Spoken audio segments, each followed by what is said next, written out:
ജാർഖണ്ഡിൽ 27 മാവോയിസ്റ്റുകൾ കീഴടങ്ങി. നിരോധിത CPI മാവോയിസ്റ്റ് സംഘടനയിൽപ്പെട്ടവരാണ് കീഴടങ്ങിയതെന്ന് ജാർഖണ്ഡ് പോലീസ് പറയുന്നു. അച്യുതൻ ഡൽഹിയിൽ നിന്ന് വിവരങ്ങളുമായി ചേരുകയാണ്. അച്യുതൻ, ആരൊക്കെയുണ്ട് ഈ കീഴടങ്ങിയവരുടെ കൂട്ടത്തിൽ? എന്താണ് കൂടുതൽ വിവരങ്ങൾ?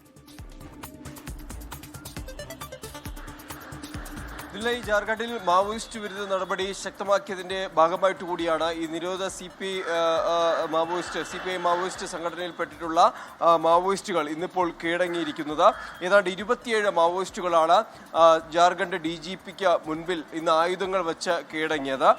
മാത്രമല്ല ഇവരുടെ മറ്റ് പുനരധിവാസം സംബന്ധിച്ചുള്ള കാര്യങ്ങളിൽ തീരുമാനം സർക്കാർ എടുക്കുമെന്നാണ് നമുക്കിപ്പോൾ അറിയാനായി കഴിയുന്നത്. ഈ വർഷം മാത്രം ഏതാണ്ട് 29 പേർ നേരത്തെ കീഴടങ്ങിയിരുന്നു. അതിൽ 44 പേരെ മാവോയിസ്റ്റ് ആയിട്ടുള്ള 44 പേരെ അറസ്റ്റ് ചെയ്യുകയും 22 മാവോയിസ്റ്റുകളെ കൊലപ്പെടുത്തുകയും ചെയ്തിരുന്നു. എന്തായാലും ജാർഖണ്ഡിൽ മാവോയിസ്റ്റ് വിരുദ്ധ നടപടി ശക്തമായി മുന്നോട്ട് പോകുന്നതിന്റെ ഭാഗമായി കൂടിയാണ് ഈ കീഴടങ്ങൽ ഇപ്പോൾ ഉണ്ടായിരിക്കുന്നത്. ശരി അച്യുതൻ.